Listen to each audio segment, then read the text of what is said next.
હવે આજે આપણે ન્યુક્લિયસ ચેપ્ટર જે આગલા વિડિયો લેક્ચરમાં પ્રસ્તાવનામાંથી 4 પ્રશ્નો આપણે બનાવીને અભ્યાસ પૂર્ણ કર્યો.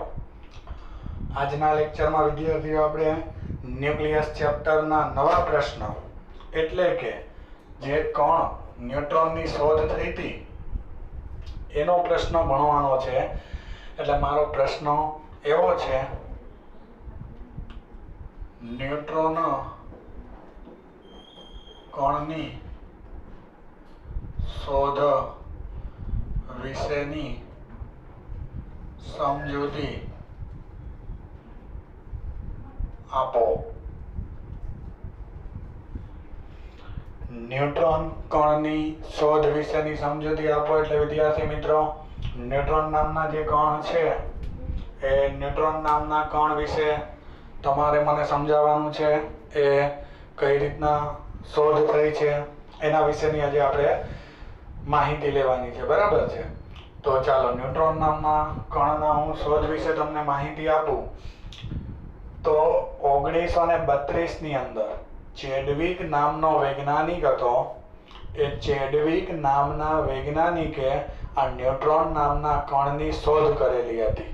કઈ રીતના થઈ આખી આપણે પ્રોસિજર સમજાવીએ. પહેલા કોને શોધ કરી લખી નાખીએ. 1932 માં ચેડવિક નામના વૈજ્ઞાનિકે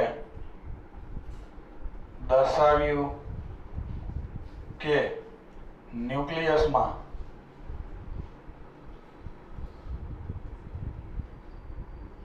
દળ ધરાવતો પ્રોટોન ઉપરાંત બીજો કણ પણ હોય. આવું ચેડવિકે દર્શાવ્યું. શું દર્શાવ્યું ચેડવિકે? કે ન્યુક્લિયસ જે આપણે આગલા પરમાણુ ચેપ્ટરમાં જે ભણીને આવ્યા એમાં રથરફોર્ડનો આલ્ફા કણનો પ્રકીર્ણનનો પ્રયોગ તમે વિદ્યાર્થીઓ યાદ કરો.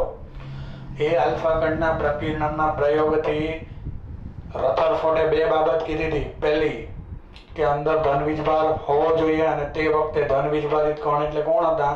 પ્રોટોન. એટલે અંદર પ્રોટોન નામના કણ છે તેની અંદર કેન્દ્રમાં. એ એક વાત ફાઇનલ થઈ ગઈ હતી. અને બીજી બાબત કે દળ માટે પણ ન્યુક્લિયસ જવાબદાર છે એટલે એમાં દળ વધારે છે. એટલે ચેડવિકની શોધમાં એને એવું સમજાયું કે દળ માટે પ્રોટોન તો જવાબદાર છે પણ સાથે સાથે એની અંદર બીજા પણ કણ રહેલા છે અને એના લીધે જ આખા ન્યુક્લિયસના નાનકડા વિભાગનું દળ બહુ વધુ થાય છે. અને એ બીજા કણ જે એને શોધ કરી એને ન્યુટ્રોનના નામે ઓળખવામાં આવે છે. બરાબર છે? એટલે મેં લખેલું છે કે એને દર્શાવ્યું કે ન્યુક્લિયસમાં દળ ધરાવતો પ્રોટોન ઉપરાંત બીજો કણ પણ હોય. એટલે પ્રોટોન તો અંદર હોય જ, એ સિવાયનો એની અંદર બીજો પણ કણ તમને જોવા મળે છે. સમજાય? હવે આપણે આ બીજા કણ વિશેની માહિતી તમારી સાથે શેર કરવાની છે. આ બીજો કણ કોણ છે? આ બીજા કણ તરીકે તમે કોની સમજૂતી આપી રહ્યા છો? સમજાય? તો આપણે આ વાત તમારી સાથે ડિસ્કસ કરવાની છે. આ બીજો કણ અંદર હોય જે તમે મને કીધું એ બીજો કણ કોણ? એ ન્યુટ્રોન. અને કઈ રીતના સંશોધન એની વાત કરીએ તો જુઓ હવે વિદ્યાર્થીઓ, ચેડવિક નામના વૈજ્ઞાનિક જે હતો એને પ્રયોગ એક કરેલો હતો. બરાબર છે? એના પ્રયોગની અંદર એને શું કર્યું તો કે એને બેરિયમ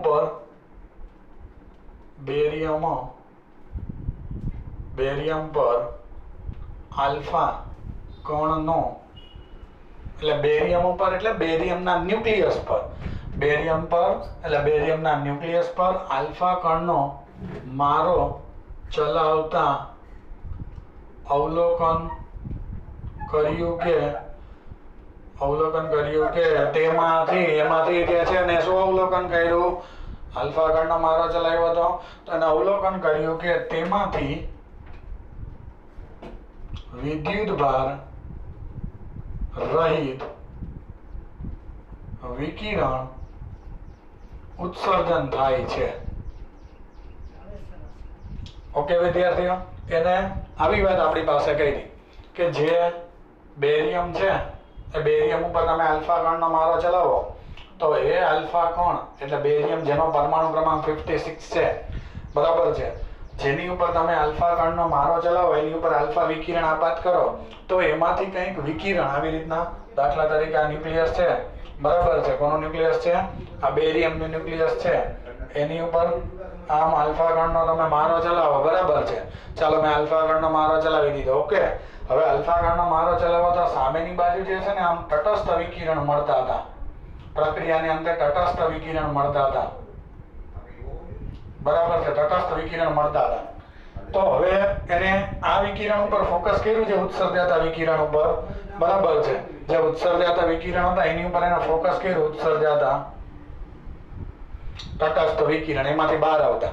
તો આ પાછું વિકિરણ હલકા ન્યુક્લિયસ જેવા કે કાર્બન, હિલિયમ વગેરેમાંથી પ્રોટોનને દૂર કરી શકવા સક્ષમ હતો, બરાબર છે। એટલે આ જે છે આ તટસ્થ વિકિરણ જ્યાંથી નીકળ્યું એનો આપણે પ્રયોગ કર્યો આગળ, આનો, બરાબર છે, આ નીકળે છે ફાઇનલ। હવે આ શું છે એના વિશે એને વિચારવા માટે થોડોક આગળ પ્રયોગ કર્યો તો કે તટસ્થ વિકિરણ જે આ તટસ્થ વિકિરણનું ઉત્સર્જન થાય છે, તટસ્થ વિકિરણ કાર્બન, હિલિયમ જેવા હલકા ન્યુક્લિયસમાંથી, કાર્બન, હિલિયમ જેવા હલકા ન્યુક્લિયસમાંથી શું કરી શકે ખબર છે વિદ્યાર્થીઓ? આ હલકા ન્યુક્લિયસમાંથી તો કે આ કાર્બન, હિલિયમ જેવા હલકા ન્યુક્લિયસમાંથી પ્રોટોન દૂર કરી શકે, પ્રોટોન દૂર કરી શકે। કહેવાનો મતલબ કે એમાંથી પ્રોટોનનું ઉત્સર્જન કરાવી શકે આ હલકા ન્યુક્લિયસમાંથી। આવું એને અવલોકન મળ્યું। આવું કોને અવલોકન મળ્યું વિદ્યાર્થીઓ? આવું અવલોકન પ્રાપ્ત થાય છે આ ઉત્સર્જાતા ચેડવિકને પ્રયોગમાં આ જે તટસ્થ વિકિરણ મળ્યા એનું અવલોકન કરતા। હવે એને ધ્યાનથી જોયું તો એને જે 1932માં પ્રયોગમાં મશગુલ હતો એ વખતે ગમે ત્યારે કોઈ એવું પૂછે કે તટસ્થ વિકિરણ કોણ? તટસ્થ એટલે શું? આની ઉપર તમે વિદ્યુત ક્ષેત્ર લાગુ પાડો તો આ વિકિરણને કંઈ ન થાય, એ પોતાની દિશામાં આગળ જ વધે, એવા વિકિરણને કેવું કહેવાય? તટસ્થ। દાખલા તરીકે પ્રોટોનની કિરણાવલી હોય, આમ પ્રોટોનની કિરણાવલી હોય, આમ પ્રોટોનની આ કિરણાવલી છે સપોઝ, બરાબર છે, તો એની ઉપર આવી રીતના વિદ્યુત ક્ષેત્ર લાગુ પાડો, ધન પ્લેટ, આ ઋણ પ્લેટ, એટલે વિદ્યુત ક્ષેત્ર થઈ જાય ધન થી ઋણ, આ રીતના વિદ્યુત ક્ષેત્ર ઋણમાં અંદર જતી દિશા, ધનમાંથી બહાર આવતી દિશા વિદ્યુત ક્ષેત્ર હોય તો આ પ્રોટોન જે છે ને એનો માર્ગ આમ સીધો ન રહે, એ આવો થઈ જાય, એ ઋણ બાજુ આકર્ષે। એનો મતલબ આનો વીજભાર કેવો સાબિત થાય? ધન। ટૂંકમાં વિદ્યુત ભારની જે કિરણાવલી હોય એના ઉપર કોની અસર થાય? વિદ્યુત ક્ષેત્રની અસર થાય। આ રીતના તમે વિદ્યુત ક્ષેત્ર લાગુ પાડો તો એની અસર જે છે એની ઉપર જોવા મળે, ઓકે। હવે વાત એમ છે કે આની ઉપર આવી રીતના વિદ્યુત ક્ષેત્ર લાગુ પાડ્યું આ કિરણાવલી ઉપર, આ રીતના વિદ્યુત ક્ષેત્ર તો હોય એનો માર્ગ જે છે એ બદલાનો નહીં, એટલે આ કિરણ કેવા સાબિત થયા? તટસ્થ। અને એ જમાનામાં 1932માં કોઈ એમ કહે કે તટસ્થ વિકિરણ છે તો તટસ્થ વિકિરણ એટલે તે વખતે એક જ વિકિરણ પ્રચલિત હતા, તટસ્થ તરીકે એક જ વિકિરણ જે છે સ્વીકારાયેલા હતા અને એનું નામ હતું વિદ્યુત ચુંબકીય વિકિરણ, બરાબર છે। એટલે આપણે એમ કહી શકીએ કે તે વખતે તટસ્થ વિકિરણ તરીકે વિદ્યુત ચુંબકીય વિકિરણ પ્રચલિત હતા। પ્રચલિત એટલે તટસ્થ આવે એટલે કે કોઈ પૂછવાનું જ નહીં, એ વિદ્યુત ચુંબકીય વિકિરણ જ હોય, બી સીધા જ લઈ લેવાના। એટલે એને એમ કીધું કે તે વખતે જે તટસ્થ વિકિરણ છે એ તટસ્થ વિકિરણ તરીકે વિદ્યુત ચુંબકીય વિકિરણ, બરાબર, એ વખતે જે તટસ્થ વિકિરણ હતા એ તટસ્થ વિકિરણ તે વખતે તટસ્થ વિકિરણ તરીકે વિદ્યુત ચુંબકીય વિકિરણ પ્રચલિત હતા। પ્રચલિત હતા એટલે ગમે ત્યારે કોઈ એમ કહે કે તટસ્થ વિકિરણ એટલે કયું, તો બધા એક જ વાત કરે, કયું વિકિરણ તટસ્થ હોય તો કે વિદ્યુત ચુંબકીય વિકિરણ, તટસ્થ વિકિરણ। એટલે તટસ્થ વિકિરણ જે મળે એનું નામ વિદ્યુત ચુંબકીય વિકિરણના નામે એ વખતે પ્રચલિત હતું, ઓકે વિદ્યાર્થીઓ। હવે આને વિદ્યુત ચુંબકીય વિકિરણ તરીકે લીધું, આ આપાત થયું આલ્ફા વિકિરણ, આની ઉપર બેરિયમ ઉપર મારો ચલાવ્યો, આ નિપજ મળ્યું. તો વિદ્યાર્થીઓ આ નિપજ જે આખી પ્રક્રિયાને અંતે જે વિકિરણ મળે એના ઉપર એને નિયમ મૂક્યા. તમે કહો કોના નિયમ? તો કોઈ પણ પ્રક્રિયા માટે ઊર્જા સંરક્ષણ અને વેગમાન સંરક્ષણનો નિયમ સાચો કે નહીં એ તો ગમે ત્યારે લાગુ પડે. તો આ જે પ્રક્રિયા છે આની ઉપર ઊર્જા સંરક્ષણ અને વેગમાન સંરક્ષણનો નિયમ લાગુ પાડ્યો, ગણતરી કરી ઉદ્ભવતી ઊર્જાની. તો આ જે વિકિરણ જે ફોટોની કહેવાય વિદ્યુત ચુંબકીય વિકિરણને એની ઊર્જા ઘણી જ વધુ મળવી જોઈએ એવું સાબિત થયું, બહુ વધારે મળવી જોઈએ. જે હકીકતમાં એની પાસેની ઊર્જા જે હતી એના કરતા બહુ વધુ હોવી જોઈએ એવું એને સાબિત કર્યું. તો એનો મતલબ શું થયો કે પ્રક્રિયા છે એમાં કાંઈક તો મેં સ્વીકારેલું છે એમાં ખોટું છે, કારણ કે ગણતરીમાં ઊર્જા અને વેગમાન સંરક્ષણનો નિયમ સાચો મૂક્યો. જવાબ જે આવ્યો ઊર્જાનો એવું કહે છે કે આની ઊર્જા વધુ હોવી જોઈએ. તો સંતોષકારક એને જે છે એ આખી આ વિકિરણ વિદ્યુત ચુંબકીય લઈ અને સાદુરૂપ આપતા જે નિયમ જે છે એનું જે કેવું થતું હતું એવું અહીંયા હકીકતમાં એને મળતું નહોતું. કોને નહોતું મળતું? ચેડવિકને. એટલે સંતોષકારક એને જવાબ નહોતો મળતો કે ઊર્જા બહુ વધુ આવે છે નિયમ પ્રમાણે. હકીકતમાં તો એવી છે નહીં. તો કેમ એવું? સંશોધનો કંઈક જે મૂક્યા છે નિયમ તો સાચા મૂક્યા છે, તો પછી પ્રયોગ મુજબ જવાબે જે આવે છે એ અલગ આવે છે. તો ખોટું ક્યાં છે? તો પછી એને વિચાર્યું કે આ કોણ જે હું વિકિરણ લઉં છું ને એ કદાચ આ વિકિરણ નહીં હોય, મને સંતોષકારક જવાબ મળતો નથી. એટલે આપણે એમ કહી શકીએ કે તેને ચેડવિક જે છે એ ચેડવિકે તેને ઊર્જા સંરક્ષણ અને બીજો કયો નિયમ? તો કે વેગમાન સંરક્ષણ જે હોય વેગમાન સંરક્ષણના નિયમોને લાગુ કરતા જણાયું એટલે ને એવું માહિતી મળી. જણાયું કે ઉત્સર્જાતા ફોટોનની ઊર્જા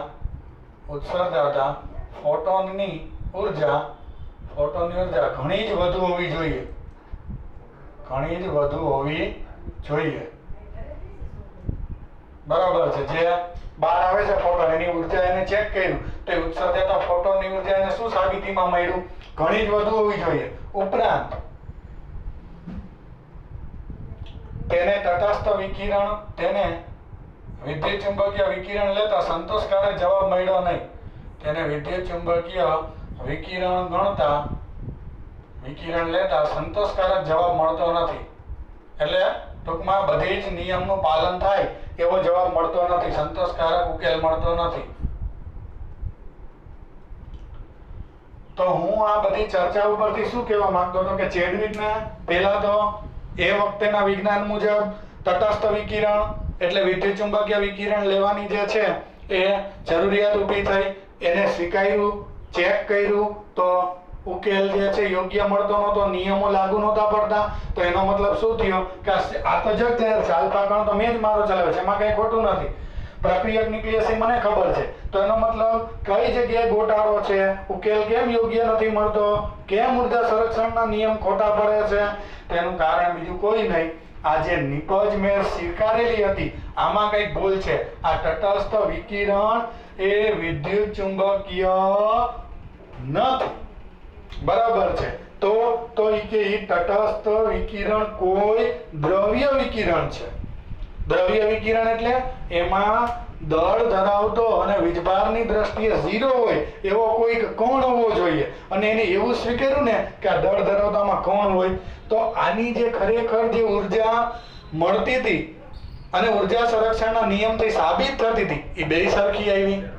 એનો મતલબ શું થયો કે આ સ્વીકૃતિ કરતા જો હું અહીંયા દ્રવ્ય વિકિરણની સ્વીકૃતિ લઉં તો સાચી પડે છે. અને એ પરથી એને ખબર પડી કે આ વિકિરણમાં દળ ધરાવતો કણ છે અને પોતે એ કણ કેવો? વિદ્યુતની દ્રષ્ટિએ તટસ્થ હોય એવો કણ. અને એને એનું નામ આપ્યું ન્યુટ્રોન. અને એ રીતના ન્યુટ્રોનની શોધ થઈ. સમજી ગયા? તો આપણે એમ કહી શકીએ કે ચેડવિકે ઉત્સર્જાતા ઉત્સર્જાતા વિકિરણને શું ધાર્યું તો કે ઉત્સર્જાતા વિકિરણને દ્રવ્ય વિકિરણ લેતા, એટલે દ્રવ્ય વિકિરણ તરીકે લીધું એને દ્રવ્ય વિકિરણ લેતા, એટલે દ્રવ્ય કણ જે છે આમાં દળ ધરાવતું કોઈ કણ છે અને એ ગતિ કરે છે એવું એને વિચાર્યું, બરાબર છે, જેને કહેવાય કયું વિકિરણ? દ્રવ્ય વિકિરણ. તો ચેડવિકે ઉત્સર્જાતા વિકિરણને દ્રવ્ય વિકિરણ તરીકે લેતા ઉકેલ સંતોષકારક મળે છે. સંતોષકારક એટલે બધા નિયમનું પાલન થાય એવો ઉકેલ મળે છે.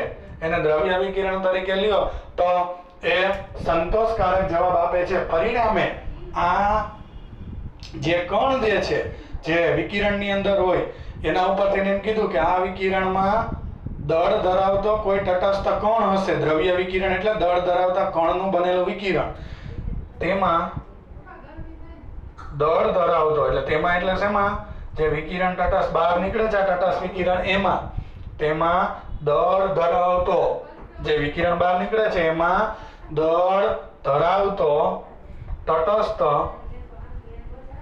બરાબર છે, તટસ્થ કણ હોવો જોઈએ, બરાબર છે. એમાં દળ ધરાવતો તટસ્થ કણ હોવો જોઈએ. અને વિદ્યાર્થી મિત્રો એનું જ નામ એને શું આપ્યું હતું? ન્યુટ્રોન. બરાબર છે. આ રીતના ન્યુટ્રોનની શોધ થઈ. અને હવે જેને મને પૂછ્યું હતું કે ન્યુટ્રોનના વિશેની શોધની માહિતી આપો તો મેં માહિતી આપી દીધી વિદ્યાર્થીઓ.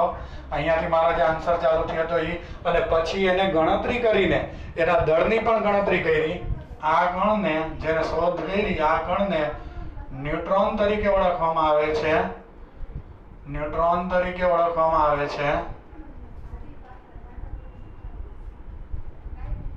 એને જે શોધ કરી એ કણને આપણે કયા નામે ઓળખીએ છીએ? ન્યુટ્રોન તરીકે. અને એનું દળ જે છે વિદ્યાર્થીઓ, તેનું દળ માસ ઓફ ન્યુટ્રોન, બરાબર છે, એ માસ ઓફ ન્યુટ્રોન આપણે AMU માં 1.00, બરાબર છે, 1.00866 U. U એટલે AMU આટલું લઈએ છીએ, જેને તમે કિલોમાં ફેરવો તો 1.6749 ગુણ્યા 10⁻27 કિલોગ્રામ મળે. એટલે એને ગણતરી કરીને કણના દળની પણ માહિતી દીધી. એટલે એને ન્યુટ્રોન નામના કણની શોધ કરી દીધી. જે પછી પ્રયોગને અંતે ખબર પડી કે એ કેન્દ્રમાંથી બહાર આવતો એક કણ છે જેને ન્યુટ્રોન નામ આપવામાં આવ્યું. એટલે હવે ફાઇનલી ન્યુક્લિયસના બંધારણમાં રથરફોર્ડે પ્રોટોનનું અંદર સાબિત કર્યું ધન વીજભારિત, અને ચેડવિકે એમ કીધું કે એની અંદર બીજો વીજભાર વગરનો ન્યુટ્રોન નામનો કણ છે અને એ પણ દળવાળો છે. જો પ્રોટોન કરતા માઇનોર દળ વધારે છે અને એ બીજો દળવાળો અંદર કણ છે, એટલે ન્યુક્લિયસ બહુ જ વધારે દળ ધરાવે છે, બરાબર છે. અને આ કામ માટે એને નોબેલ પ્રાઇઝ આપવામાં આવેલું છે ચેડવિકને, બરાબર છે, બરાબર. અને નોબેલ પ્રાઇઝ એનાયત થયેલું છે, નોબેલ પ્રાઇઝ એનાયત. એના આ કામ માટે એને નોબેલ પ્રાઇઝ મળેલું છે. તો આપણને જે પ્રશ્ન હતો, આપણો સંપૂર્ણ પ્રશ્ન છે કે અહીંયાથી આપણે જે સ્ટાર્ટ કરેલું હતું, બરાબર છે, ન્યુટ્રોનના શોધની સમજૂતી, ચેડવિકે કઈ રીતના ન્યુટ્રોનની શોધ કરી અને એ ન્યુટ્રોનની શોધ પરથી એને એના દળની પણ માહિતી મળી અને એને કણ, ન્યુટ્રોન નામનું કણ અંદર હોવાની બાતમી આપી. ઓકે, ચાલો. તો આ પ્રશ્ન અહીંયા ન્યુટ્રોનની શોધનો અહીંયા આપણે પૂર્ણ કરીએ છીએ.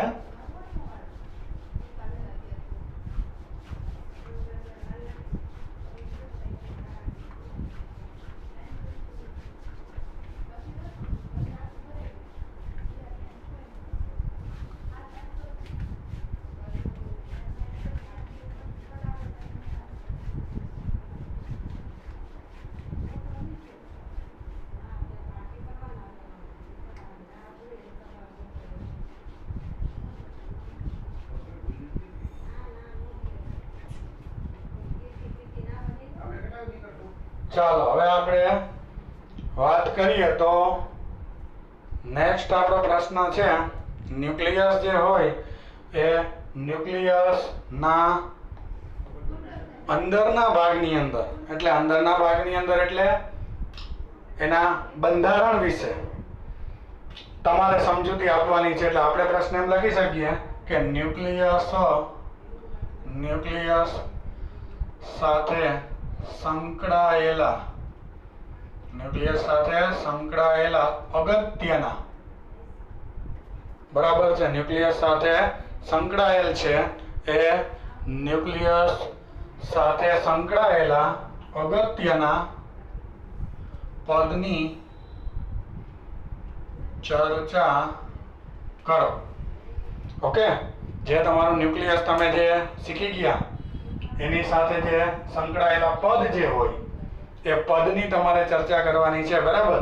એટલે ન્યુક્લિયસ સાથે સંકળાયેલા અગત્યના પદની ચર્ચા કરો. અગત્યના પદની ચર્ચા કરો. તો જો હું એનો આન્સર તમને આપું, આ ક્વેશ્ચન છે મારો. અગત્યના પદ એટલે શું? એટલે આપણે ન્યુક્લિયસની વાત કરશું તો કેટલા પદ આપણે વારંવાર બોલવાના આવશે, બરાબર છે. તો એ પહેલા પદ પૈકી હું તમને શરૂઆત કરું તો સૌથી પહેલું પદ જેનું નામ છે પરમાણુ દળાંક. પરમાણુ દળાંક, આ પહેલા પદની મારે વારંવાર જરૂર પડશે જેને એ વડે બતાવવામાં આવે છે. ચાલો, તો પરમાણુ દળાંક એટલે શું, બરાબર છે, એની આપણે વાત કરવાની છે તમારી સાથે. પરમાણુ દળાંક એ કોને કહેવાય? તો ન્યુક્લિયસ જે હોય વિદ્યાર્થીઓ, ન્યુક્લિયસની અંદર, બરાબર છે, જે આપણો ન્યુક્લિયસ હોય એ ન્યુક્લિયસની અંદર પ્રોટોન અને ન્યુટ્રોન જે હોય એ બંનેની સંખ્યાના સરવાળાને પરમાણુ દળાંક એટલે એનો સિમ્બોલ એ છે. તો આપણે એમ લખી શકીએ કે ન્યુક્લિયસમાં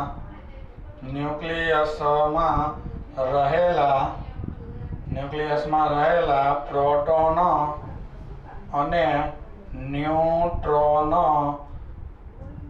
અને ન્યુટ્રોનની સંખ્યાના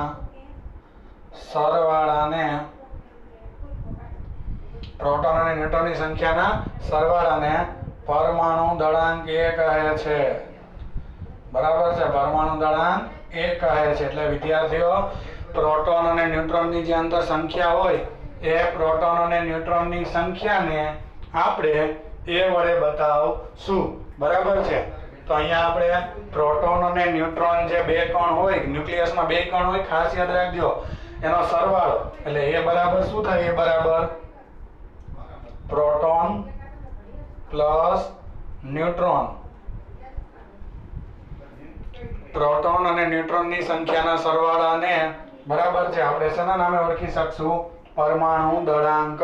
ઓકે, હવે આપણે બીજો શબ્દ ભણવાનો છે અગત્યનો એની અંદર, એના સાથે સંકળાયેલ પદ બીજું. પહેલું પદ ગમે ત્યારે ન્યુક્લિયસનું નામ પડશે ત્યારે હંમેશા તમને એની વાત આવશે. એ એટલે પરમાણુ દળાંક. તો પરમાણુ દળાંક એટલે શું કહેશો? પ્રોટોન અને ન્યુટ્રોનની સંખ્યાનો સરવાળો. ચાલો, બીજું પદ વારંવાર આવશે પરમાણુ ક્રમાંક, જેનો સિમ્બોલ Z છે. પરમાણુ ક્રમાંકનો સિમ્બોલ Z છે. ઓકે, ચાલો, પરમાણુ ક્રમાંક એટલે શું? તો પરમાણુ ક્રમાંક એટલે ન્યુક્લિયસ જે હોય, આપણે ન્યુક્લિયસ સાથે સંકળાયેલું આ બીજું પદ, ન્યુક્લિયસ સાથે સંકળાયેલા પ્રોટોન, બરાબર છે. તમે કે પ્રોટોન, અને જેટલા પ્રોટોન હોય એટલા જ ઇલેક્ટ્રોન હોય, કારણ કે વિદ્યુતની દ્રષ્ટિએ પદાર્થ પરમાણુ તટસ્થ હોય તો અંદર જેટલા પ્રોટોન એટલા જ ઇલેક્ટ્રોન હોય. તો આપણે એમ કહી શકીએ કે ન્યુક્લિયસ સાથે સંકળાયેલા પ્રોટોન અથવા ઋણ વીજભારિત ઇલેક્ટ્રોન બેની સંખ્યા સરખી જ હોય. એટલે આપણે જનરલી પ્રોટોન જ બોલીએ છીએ. એટલે ન્યુક્લિયસ સાથે સંકળાયેલા પ્રોટોનની સંખ્યાને, એની સાથે જે પ્રોટોન સંકળાયેલા હોય એ જે એની સાથે સંકળાયેલા જે પ્રોટોનની જે સંખ્યા છે, ન્યુક્લિયસ સાથે સંકળાયેલા પ્રોટોનની સંખ્યાને પરમાણુ ક્રમાંક Z કહે છે. ઓકે વિદ્યાર્થીઓ, ગમે ત્યારે તમને ન્યુક્લિયસની વાત આવે એની અંદર કેટલા પ્રોટોન છે એની સાથે સંકળાયેલા પ્રોટોનની સંખ્યાને તમારે શું કહેવાનું છે? પરમાણુ ક્રમાંક. તો બીજું જે પદ જે છે આપણે એની સાથે સંકળાયેલા પદમાં સેકન્ડ નંબરનું પદ મહત્વનું છે એ છે પરમાણુ ક્રમાંક. બરાબર છે. પરમાણુ ક્રમાંક એટલે તેની સાથે સંકળાયેલા પ્રોટોનની સંખ્યા. ચાલો ત્રીજા પદની હું વાત કરું તો ત્રીજું પદ છે ન્યુટ્રોન અંક.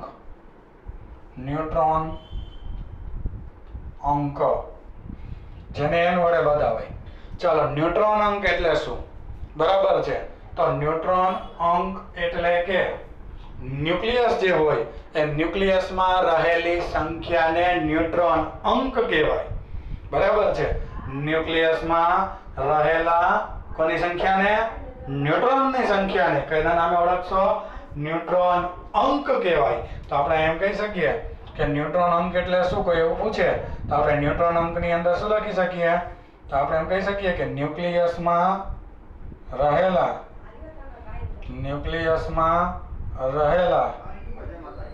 ન્યુટ્રોનની સંખ્યાને, બરાબર છે, ન્યુટ્રોનની સંખ્યાને ન્યુટ્રોન અંક, ન્યુક્લિયસમાં રહેલા ન્યુટ્રોનની સંખ્યાને ન્યુટ્રોન અંક કહે છે.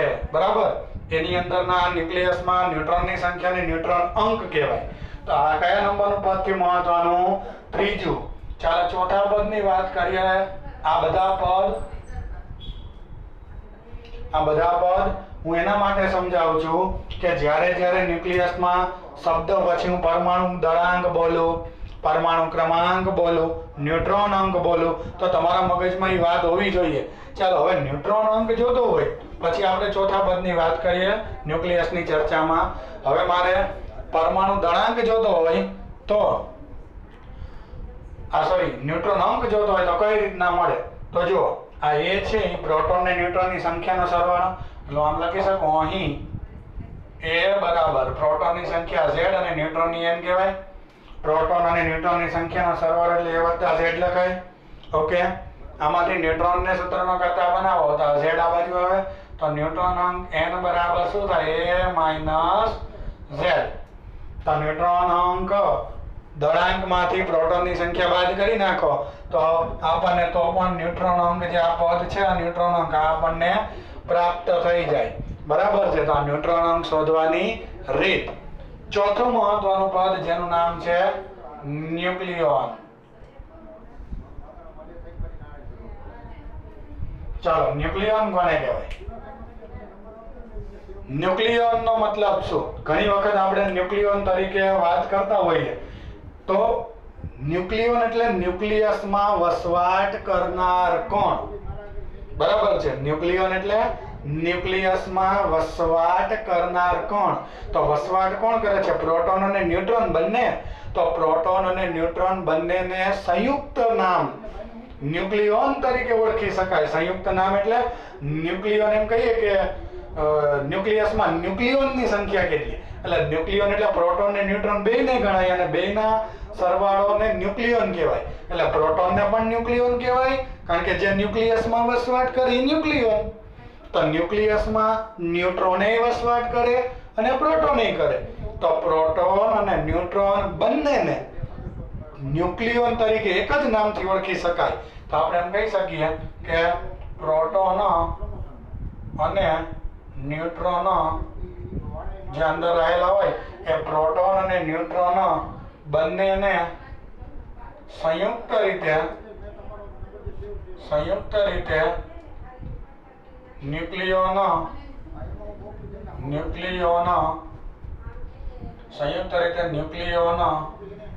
નામથી ઓળખી શકાય.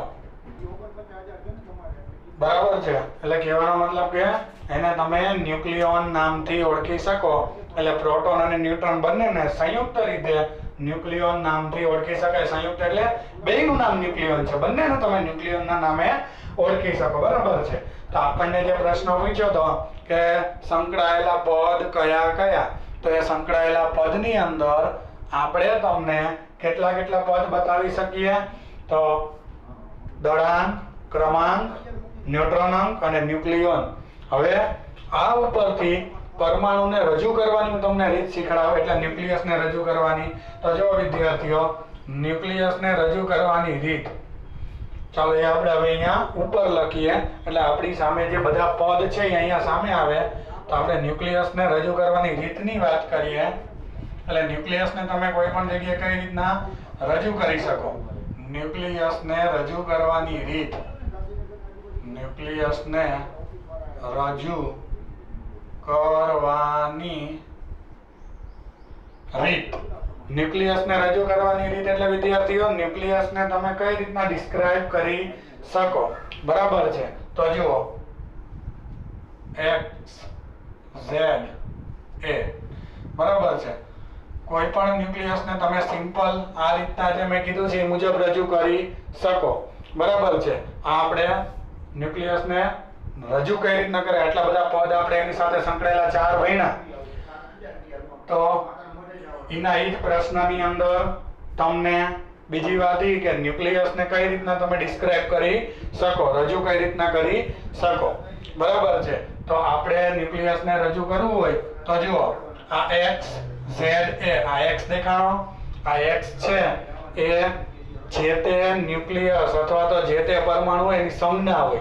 આ જે હોય જ્યાં x બરાબર જ્યાં x આપણે દરેક પરમાણુને સંજ્ઞા કંઈક એલોકેટેડ કરેલી છે તેમાં x જે બતાવે છે એ x પરમાણુની શું બતાવે છે? સંજ્ઞા બતાવે છે. બરાબર. તો x બરાબર પરમાણુના અથવા તો પરમાણુની સંજ્ઞા. બરાબર છે. તો x બરાબર શું છે? x બરાબર પરમાણુની સંજ્ઞા છે. બરાબર. ચાલો ત્યારબાદ x બરાબર પરમાણુની સંજ્ઞા. આ z શું છે? z આ z. તો z એટલે તે પરમાણુની અંદર રહેલા પ્રોટોન અથવા તો ઇલેક્ટ્રોનની સંખ્યા પરમાણુના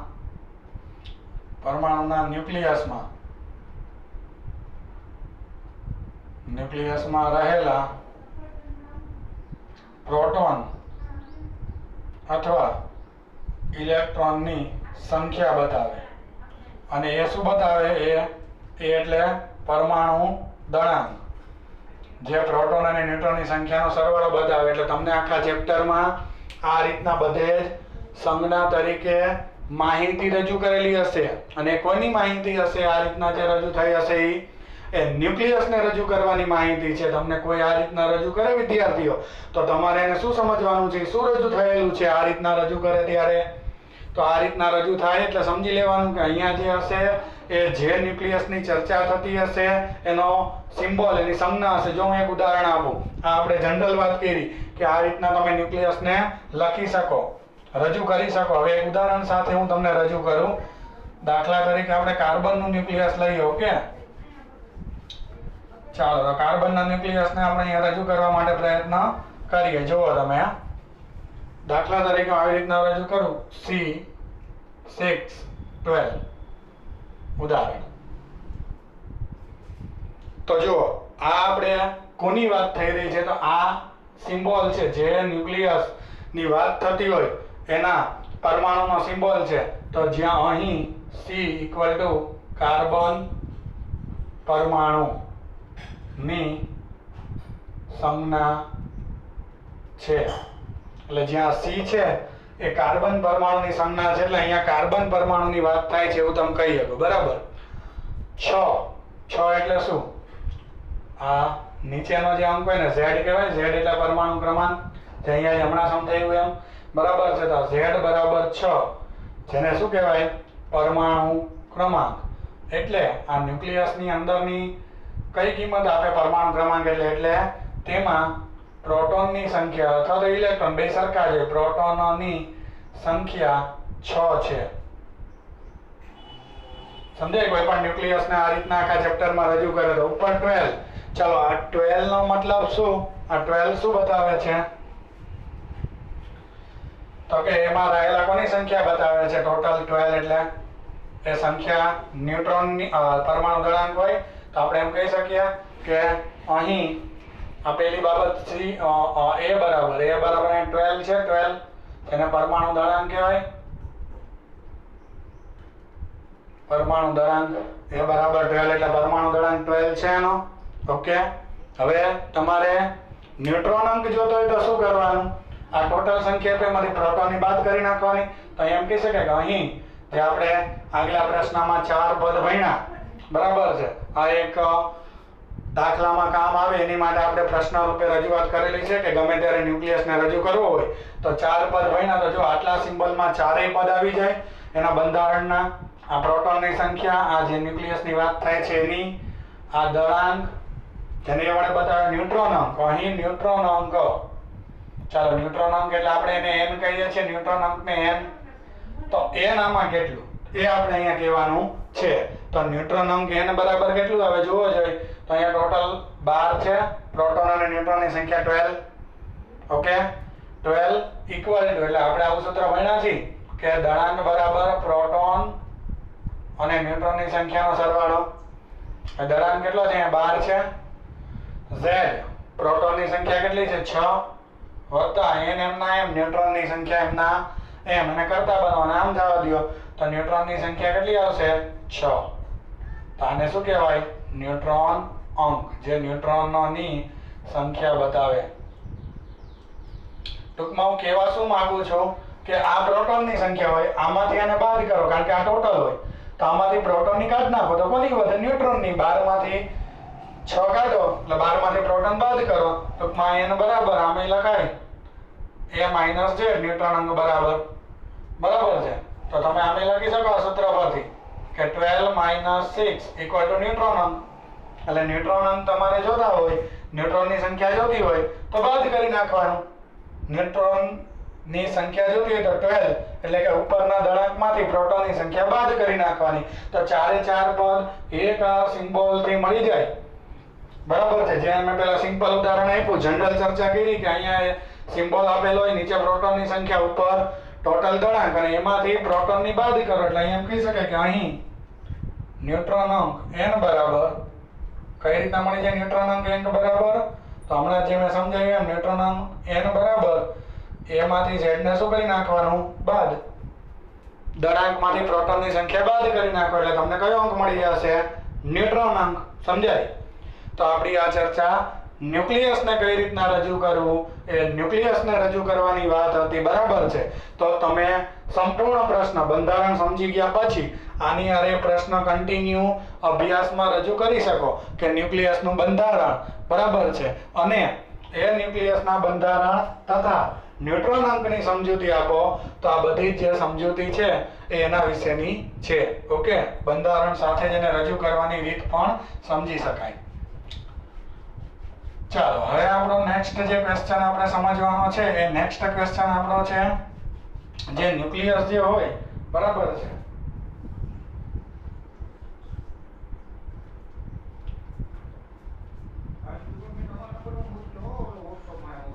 ચાલો આપણે નેક્સ્ટ જે ક્વેશ્ચન નો અભ્યાસ કરવો છે તમારી સાથે એ ક્વેશ્ચન આપણો એવો છે કે જે આપણે આગલા વિડિયો લેક્ચરમાં ગયા વખતે સમસ્થાનિકો ભણ્યા હતા ને એની સાથે મેં 4 પદ બીજા કીધા હતા.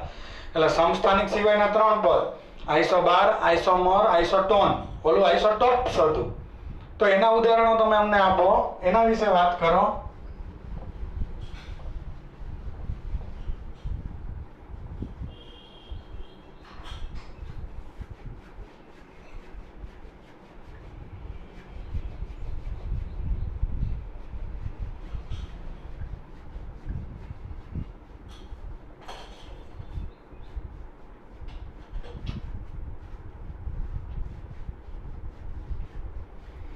તો ચાલો આપણો નેક્સ્ટ પ્રશ્ન જેની આપણે ચર્ચા અહીંયા લખીએ તો આપણો નેક્સ્ટ પ્રશ્ન એવો છે ક્વેશ્ચન જે તમે અગાઉ એકવાર સમજી ગયા હતા એને જ અહીંયા ઉદાહરણ આપીને સમજાવીએ.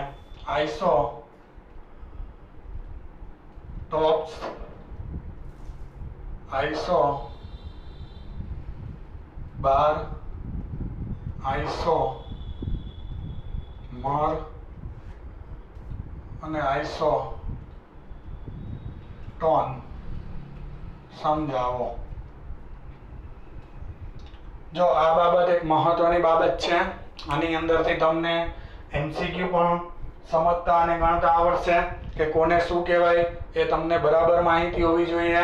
તો આપણે આટલી માહિતીની વાત કરવાની છે. ઓકે, જો એમાં સૌથી પહેલા આઇસોટોપ્સ. મેં તમને કીધું હતું પાછલા જ શબ્દ જોવાના. આગલા વિડિયો લેક્ચરમાં જો તમે અભ્યાસ કરીને આવેલા હોય તો મેં કીધું આ પાછળનો શબ્દ વાંચો, ટોપ્સ. ટોપ્સ એટલે પ્રોટોન્સ. અને ગુજરાતીમાં કહેવાય સમસ્થાનિકો. સમસ્થાનિકો. અને ગુજરાતીમાં કહેવાય સમસ્થાનિકો. તો જો ટોપ્સ એટલે શું? તો કે બે પરમાણુના ન્યુક્લિયસમાં જો પ્રોટોનની સંખ્યા સમાન હોય પણ પરમાણુ દળાંક અલગ અલગ હોય તો એને આઇસોટોપ્સ એટલે સમસ્થાનિકો કહેવાય. બરાબર છે? બે જુદા જુદા અથવા તો બે ન્યુક્લિયસ માટે જો પ્રોટોનની સંખ્યા સમાન હોય પરંતુ ન્યુટ્રોન અને પરમાણુ દળાંક બરાબર છે, એટલે ન્યુટ્રોનની સંખ્યા અને પરમાણુ દળાંક અલગ અલગ હોય, એ બંનેમાં અલગ અલગ હોય તો તેને એકબીજાના સમસ્થાનિકો. બરાબર છે? એને તમે એકબીજાના સમસ્થાનિકો કહે છે. એટલે એને તમે કોના નામે ઓળખી શકો? સમસ્થાનિકના. દાખલા તરીકે આપણે કહી શકીએ, દાખલા તરીકે 1,1H 2,1H 3,1H. તમે જો હાઇડ્રોજન પછી ડ્યુટેરિયમ અને ટ્રિટિયમ ત્રણેયમાં પ્રોટોનની સંખ્યા સમાન છે. જ્યારે A તથા N, હમણાં જ આગળ વિડીયોમાં વાત કરી, એટલે પરમાણુ દળાંક અને N એટલે ન્યુટ્રોનની સંખ્યા, ન્યુટ્રોન A તથા N અસમાન છે. દેખાય છે? અસમાન. તો આને એકબીજાના શું કહેવાય? સમસ્થાનિકો. આ સમસ્થાનિકનું ઉદાહરણ. આ લોકોના રાસાયણિક ગુણધર્મ યાદ રાખજો વિદ્યાર્થીઓ. આ લોકોમાં પ્રોટોનની સંખ્યા સમાન હોય એટલે આવર્ત કોષ્ટકમાં આવા ન્યુક્લિયસ એક જ સ્થાને હોય, કારણ કે પ્રોટોનની સંખ્યા સમાન છે ને. અને આવર્ત કોષ્ટક શેનાથી બન્યું છે? આવર્ત આખું કોષ્ટક. તો આવર્ત કોષ્ટકમાં આવા ન્યુક્લિયસ એક જ સ્થાને હોય, એક જ જગ્યાએ હોય. કારણ શું? કારણ કે આવા ન્યુક્લિયસ જે છે એ એક જ જગ્યાએ હોવાનું કારણ રાસાયણિક ગુણધર્મ એના સમાન હોય, કારણ કે પ્રોટોનની સંખ્યા સરખી છે. તો કહેવાનું કારણ કે તેમાં પ્રોટોનની સંખ્યા સરખી છે એટલે. બરાબર છે? કારણ કે તેમાં પ્રોટોન સમાન હોય. એટલે આવર્ત કોષ્ટકમાં કેવા સ્થાને હોય? એક જ સ્થાને. આવા સોનું જે છે એ સોનું 32 સમસ્થાનિકો ધરાવે છે. પછી આપણે Cl પણ એક સમસ્થાનિકનું ઉદાહરણ છે, જે તમે જાણો છો, જે આપણે 35 અને 37 દળાંકવાળા બે ક્લોરીન, જે આગલા વિડિયો લેક્ચરમાં કીધું હતું. તો આ સમસ્થાનિકની વાત થઈ ગઈ. હવે તેના પછી તમે આઇસોબારની વાત કરો. છેલ્લા શબ્દ જ જોવાના. ચાલો, આઇસોબાર વિશે તમે શું કહેશો? આઇસોબાર તો છેલ્લો શબ્દ જુઓ. આને ગુજરાતીમાં સમદળીય કહેવાય. સમદળીય. જે બે ન્યુક્લિયસના પરમાણુ દળાંક એટલે એ સમાન હોય એને કેવા ન્યુક્લિયસ કહેવાય? સમદળીય. કેવા ન્યુક્લિયસ કહેવાય એને? સમદળીય. આપણે એમ કહી શકાય કે જે ન્યુક્લિયસ માટે, એટલે બે ન્યુક્લિયસ હોય તો એને એકબીજાના સમદળીય કોને ક્યારે કહેવાય? તો જે બે ન્યુક્લિયસમાં અથવા તો જે બે ન્યુક્લિયસ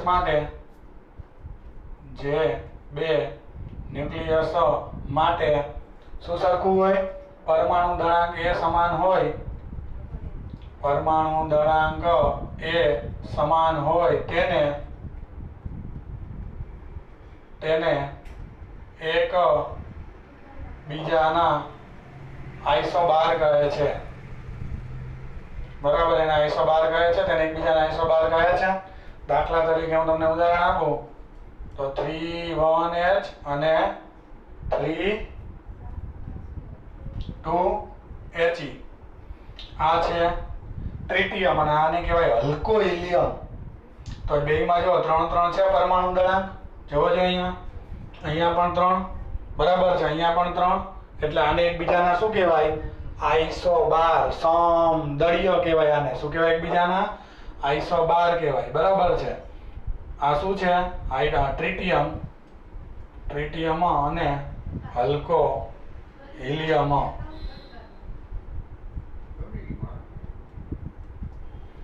બરાબર છે. આ બંને એકબીજાના શું તમે ગણી શકો? આઈસોબાર.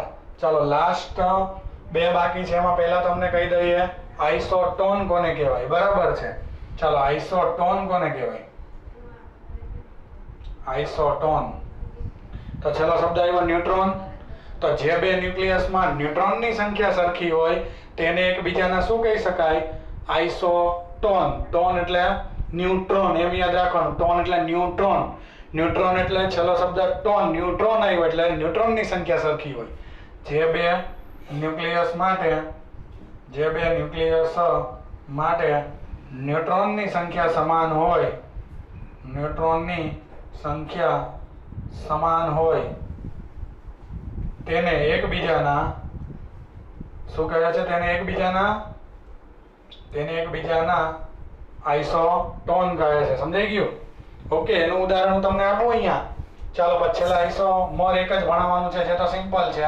તો આઈસોટોનનું હું તમને ઉદાહરણ આપું તો વિદ્યાર્થીઓ, આઈસોટોન એટલે ન્યુટ્રોનની સંખ્યા સરખી. દાખલા તરીકે હું તમને ઉદાહરણ આપું, અહીંયા જે કન્ટિન્યુ પ્રશ્ન છે એનું અહીંયા ઉદાહરણ આપું તો 1 9 8 અને દળાંક જે છે ને 80 Hg એન્ડ Au 1 9 7 79 Au. આ બંનેનું તમે ઉદાહરણ લ્યો તો આ બંનેમાં તમે ગણતરી કરી લેવાની, ન્યુટ્રોનની સંખ્યા સરખી આવે. તો આને શું કહેવાય? ન્યુટ્રોનની સંખ્યા સરખી આવે તો આઈસોટોન. ટોન એટલે ન્યુટ્રોન સરખા.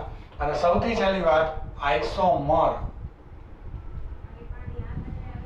બરાબર છે. હવે આઈસોમર કોને કહેવાય? સમજી ગયા? ચારેય શબ્દ અહીંયાથી ચાલુ થયું તો આઈસોટોપ સમસ્થાનિકો, આઈસોબાર સમદળીય એટલે દળાંક સરખો, એ સરખું હોય ટૂંકમાં, એ સરખું એટલે સમદળીય. એ બંનેને એકબીજાના, આ બંનેને એકબીજાના શું કહેવાય? આઈસોબાર. આઈસોટોન એટલે ન્યુટ્રોન સરખા હોય. આ બંનેમાં ન્યુટ્રોન ગણી લો. બંનેમાં કેવા આવશે? ન્યુટ્રોન સરખા જ આવશે. બરાબર છે. તો સરખા આવે તો એને કહેવાય આઈસોટોન, ન્યુટ્રોન. અને આઈસોમર એમાં બધું જ પરમાણુ દળાંક, ક્રમાંક બધું જ સરખું હોય. ન્યુટ્રોનની સંખ્યા એ બે જોડ જે હોય એમાં ખાલી રેડિયો એક્ટિવિટીનો ગુણધર્મ અલગ હોય. રેડિયો એક્ટિવિટી એટલે જે વિકિરણો ઉત્સર્જન થતો હોય અલગ અલગ હોય તો એને આઈસોમર કહેવાય. બરાબર છે. જે બે ન્યુક્લિયસમાં અથવા તો જે બે ન્યુક્લિયસ માટે એ જે એટલે પરમાણુ દળાંક, ક્રમાંક સમાન હોય, પરંતુ આમાં બધું જ સરખું હોય. પરમાણુ દળાંક, ક્રમાંક સમાન હોય, પરંતુ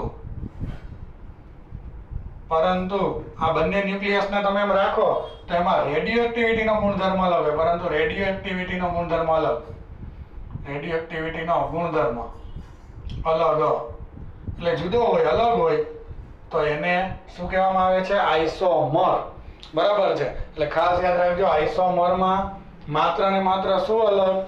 રેડિયો એક્ટિવિટીનો ગુણધર્મ. બરાબર છે. એટલે જે કિરણો બહાર કાઢવાની વાત આવે, જે બે ન્યુક્લિયસની જોડ હોય તમે એમાં જુઓ તો પ્રોટોન સરખા હોય, ન્યુટ્રોન સરખા હોય, પણ અંદરની એનર્જી અલગ અલગ હોય. એટલે જે કિરણો બહાર કાઢે છે, રેડિયોએક્ટિવ કિરણોનું જે ઉત્સર્જન થાય એ બંનેને તમે જુઓ, એ બંનેની જોડમાંથી, બરાબર છે, બંનેમાંથી જે કિરણો બહાર આવે, બરાબર, તો એ કેવા કિરણો એને આપણે કેના નામે ઓળખી શકીએ?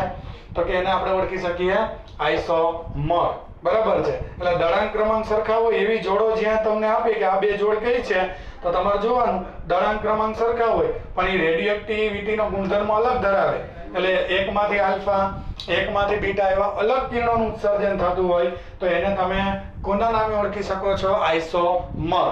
બરાબર. તો ચાર શબ્દો જે તમને મેં કીધા, પહેલો આઈસોટોપ, ખાસ યાદ રાખજો. આ તો બીજી વાર આપણે ચર્ચા કરી, થોડી ઘણી આગલા વિડિયો લેક્ચરમાં હતી જ.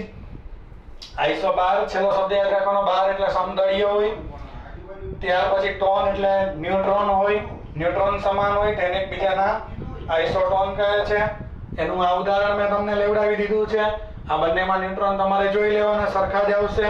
અને છેલ્લે આઇસોમર એટલે ખાસ યાદ રાખજો કે આઇસોમરની જે જોડ હોય એને તમે જુઓ તો એમાં બધા જ ગુણધર્મ સમાન જ હોય આઇસોમરમાં.